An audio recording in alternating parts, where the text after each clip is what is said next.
In this video, we're going to learn Tkinter together, step by step, from the very basics to slightly more interactive components. By the end of the video, you'll be able to create windows, add text, buttons, inputs, and even build a small form application. So let's start learning Tkinter together in the simplest possible way. Let's begin with the very first example. In this example, we're creating the most basic Tkinter window possible. Think of it as opening a completely empty canvas. No text, no buttons, no widgets yet. We simply create the main application window, give it a title so it looks like a proper app, and set its size. That's all this example does, and that's intentional. It's the very core of any Tkinter program.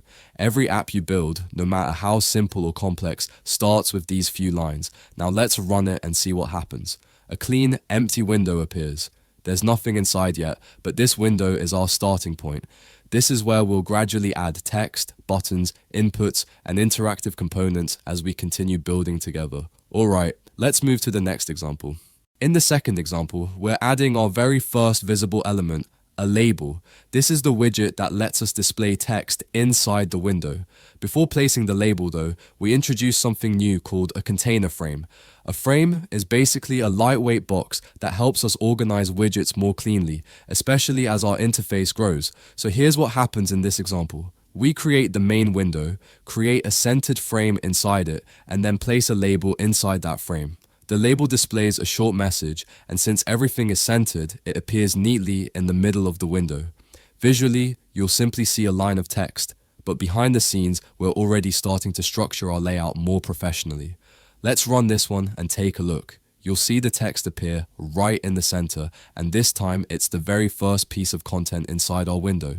Great. On to the next one. Now we come to the third example, where things get a bit more interactive.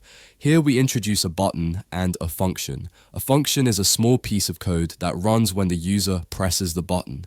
In this case, the function prints a message to the console. So we create the window, add a centered container frame, and inside it place a button with a clear label. When the user clicks this button, our function triggers and prints a line. This is the first time your interface responds to user actions. A big step toward building real applications. Let's run it. We see our button centered on the window. When we click it, the console prints a message. Perfect. Let's keep going.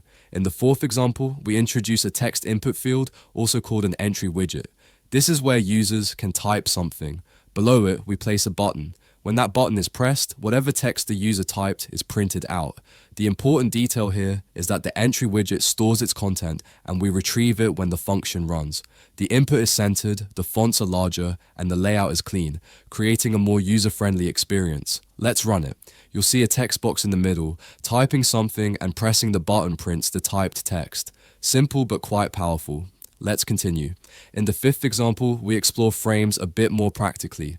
We create a colored frame with padding, which means there is some space inside the frame so the content looks less cramped. Inside this frame, we place a label with matching background color. This is how you can visually separate parts of your interface. Frames are incredibly useful when you want sections, like headers, sidebars, or content boxes. Let's run it. You'll see a soft blue box in the center with text inside, clearly separated visually. Great. Ready for the next one. In the sixth example, we move into checkboxes. A checkbox lets the user toggle something on or off. Behind the checkbox, we keep track of whether it is checked by storing its state in a Boolean variable. We also place a button underneath. And when clicked, the application prints whether the checkbox is selected. This is an important concept because many applications need yes/no user choices. The layout stays centered and clean, with readable font sizes to make the interface comfortable. Let's run this example. You'll see the checkbox, and when you click the button, the console prints either true or false, depending on the selection. Onward to the next one. The seventh example introduces Radiobuttons. Unlike checkboxes, Radiobuttons allow only one option to be selected at a time. Here we create three choices, Python, Java, and C++. We store the selected value using a simple string variable. When the user presses the button, the currently selected programming language is printed. One detail that's helpful here is how each radio button is linked to the same variable. This is what keeps them synchronized. Selecting one automatically deselects the others. You'll see the three options in the center, and pressing the button prints whichever one is selected. Great, let's move on.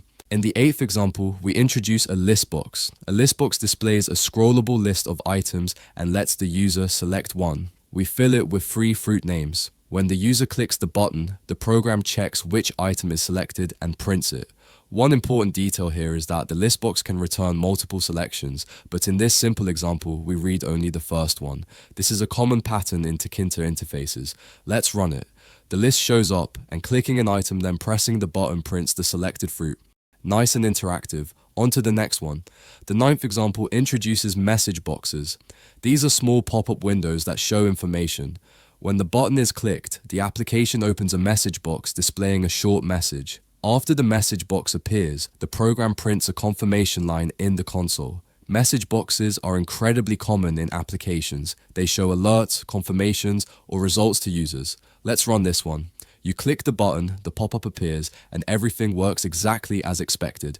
Great. One last example to go. And finally, the 10th example is a small form application combining several things we learned. First, the user enters a name into a text field. Then they choose a programming language using Radiobuttons. When the submit button is pressed, a message box displays both the entered name and the selected language. At the same time, the result is printed to the console. This example shows how multiple widgets, labels, entry fields, radio buttons, and message boxes can work together to create a simple and functional user interface. It's the foundation of real applications like registration forms, settings windows, and small tools. Let's run it. You'll see the name field, the language choices, and finally the submit button. Pressing it displays the result in a clean pop-up. And that wraps up all 10 examples. If you enjoyed this video, you can find many more Python lessons in the courses section. I recommend checking out the free courses available there. And if you'd like to support the channel, you can join or subscribe. It really helps us continue making educational content.